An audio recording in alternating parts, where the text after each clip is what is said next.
Good morning, Rajat and Rajesh. Thanks for being here, part of the Tax Sutra's Conclave. The point which I wanted to discuss with both of you is about the multilateral treaties as a part of action point number 15. So first I'll just put it to Mr. Rajat Bansal.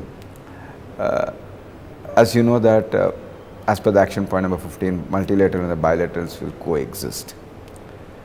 And India has got more than 100 treaties, almost more than 100 treaties, plus you've got significant tax information exchange agreements. So from your perspective, Mr. Rajat, what is the main challenge from India's side to ensure that these multilateral and bilateral coexist? And number two, what will be the major challenge for you in implementing the multilateral treaty from India perspective, Mr. Rajat? Thank you. Thank you, Mr. Sekar. Before answering your question, before coming to the point raised by you, I'd just like to give a very short background to the multilateral instrument. You see, multilateral instrument is mainly to implement treaty-related measures recommended in the BEPS action reports. So the scope of multilateral instrument is confined to these. The objective is to avoid the need to amend the treaties bilaterally, 3,500 of them as somebody has counted, and to implement the BEPS related changes through a common instrument which all the countries which are participating can accede to. So this is the objective of the multilateral instrument.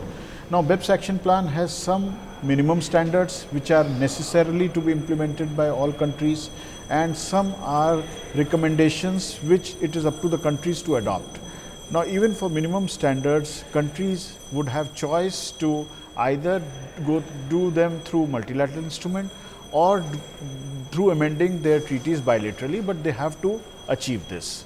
So multilateral treaty, and now coming to the point raised by you, multilateral treaty and the 94 double taxation avoidance agreements of India, if India decides to sign the multilateral treaty, are not going to conflict each other because of the simple reason that multilateral treaty is firstly a purely optional instrument.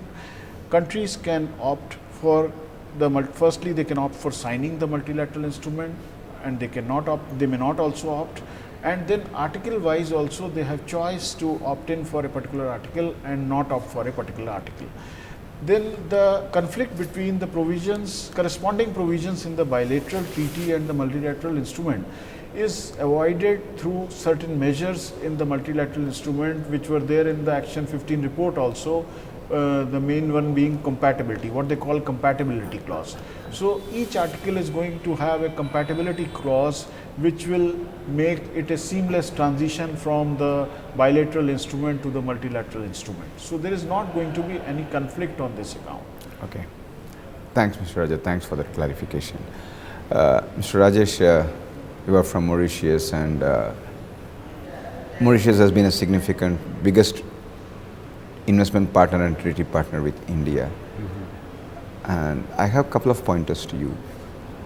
Number one, whether the multilateral instrument MLA would impact any of the existing Mauritius treaties with any countries, be it India or with any country. As you know, India has recently signed an amendment to the existing treaty. Will the multilateral instrument will impact any of their existing treaties? Number one. And two, what is the challenge that you think from a country like Mauritius to adopt MLA, and particularly in view of the principal purpose test and LOB clauses which are recommended by BEPS from a Mauritius perspective? So what is your thought process on that, Mr. Rajesh? Thank you, Mr. Sekar.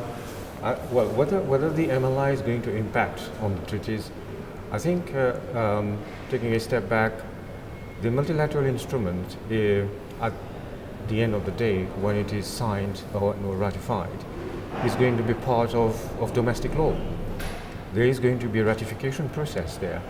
And once it is part of the domestic law, of course, countries that have done that will have to take a call on their existing bilateral treaties.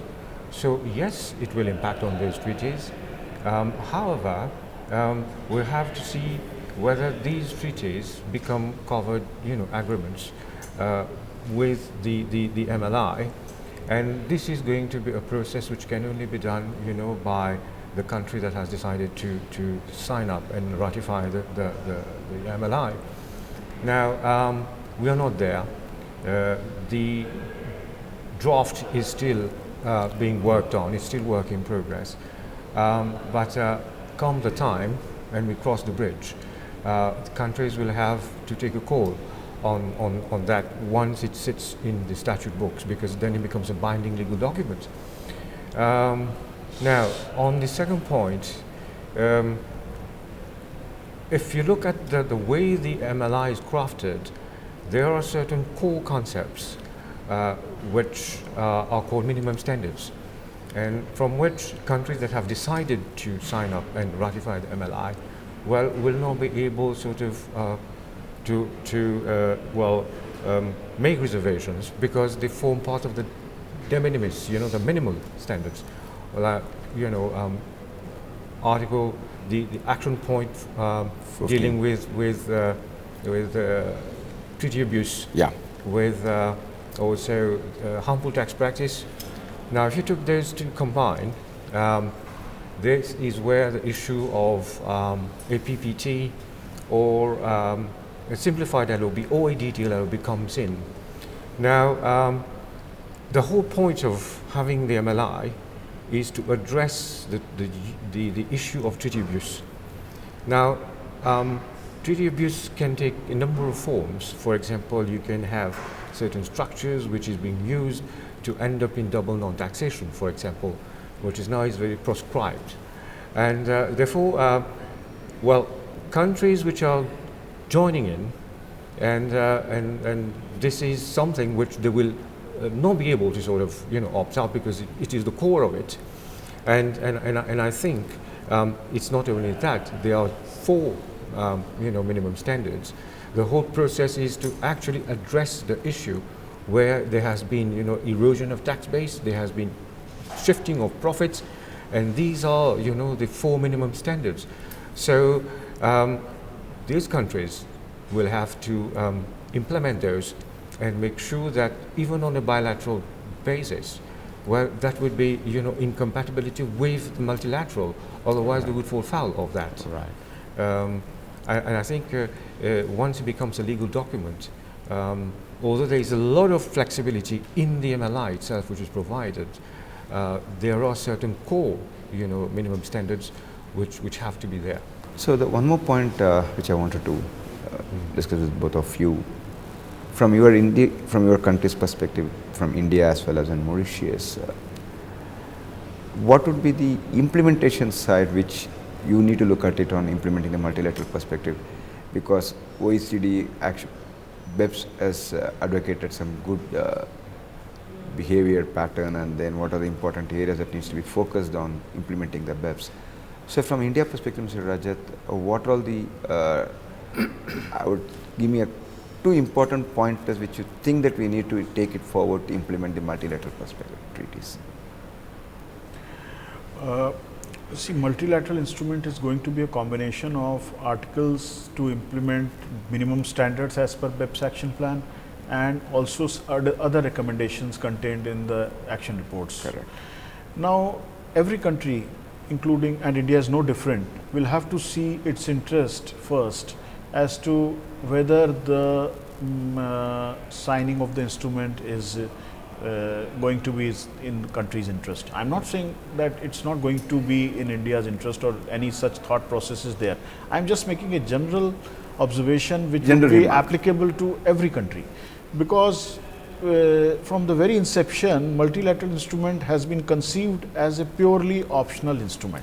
Every country has, even if they have joined the ad hoc group of experts or the ad hoc group to draft the multilateral instrument, they still have the flexibility to sign it or not sign it. So our first call, like every other country, will be to see whether we should sign it or not. That would depend on the combination of articles there, and whether it would be in our interest or whether it would not be in our interest. Then first, together with signing, we'll have to see, which will also, actually that will be a combined process, as to whether various articles, the provisions there are suiting us or not, whether we should opt in or whether we should opt out, and what is the flexibility in this regard is going to determine our joining the instrument like every other country. Thank you. Just coming back to Mr. Rajesh, do you think the multilateral instrument, because it's already got opt-in and opt-out and it is optional instrument, some of the countries may opt it, some of the countries may not even sign the MLAs. So do you think the MLAs are the right way to achieve or operationalize the entire action point 14 of entire action points of BEPS, or you think there can be a better approach? One of the challenges which I foresee is that some of the countries do not sign the MLAs, or they sign but they opt in and opt out. Then the entire BEPS action point 14 will become redundant to a certain extent, or operationalizing the BEPS will become more challenge. So do you think the opting in and opt out or optional signing of MLAs will hamper the implementation of BEPS? Mr. Sekar, I think, well, there were different ways of addressing the issue of, treaty abuse, profit shifting, base erosion. But I think, in the interest of time, to amend those 3,500 tax treaties, it has been found that to have a multilateral instrument was the best or the more efficient way of going forward to amend those treaties. Otherwise, it would have taken maybe decades to get countries to sit across the table bilaterally to amend the treaties, to implement these BEPS recommendations there, which I must say have been endorsed by the finance ministers of G20 in Lima, and also by the summit of G20 a few weeks after that, in October 2015. So the mandate of the OECD was there to go forward with this MLI, which, as I've said, was the sort of most practical, best way in terms of time to address, the BEPS recommendations. Now, I must also say that I think it is the first time that a multilateral instrument is being used to amend so many treaties. I haven't found anything like that in public international law. You have had a number of multilateral treaties, more on the administrative side or economic blocks, but not, legally speaking, to amend bilateral treaties that give rights to, taxpayers. I mean, rights that they can challenge before the courts. So yes, as you pointed out, there are a number of challenges there to get this to work, and this is why there is flexibility, what they call flexibility in the MLI, and have you mentioned opt-in and opt-out? I mean, this has been put there to try to accommodate a maximum number of countries for them to join into that. Well, this flexibility is present almost in I would say all areas except for the minimum standards, because the minimum standards are the very important core standards we're trying to address in terms of treaty abuse, harmful tax practice, base erosion, and profit shifting. So these minimum standards are something one cannot just sort of tweak or water down, because otherwise you empty the whole thing of its very essence. Of course, when it becomes legal document, then it will have to be interpreted legally, and of course before the courts. Well, let's hope that the language is clear enough, because to me, to have less litigation is upfront clear policies, and this is what the BEPS is, and second is clear language of the document itself, which will become a legal document. Thank you. Thanks a lot. Thank you. Thanks a lot. Mr. Sekar.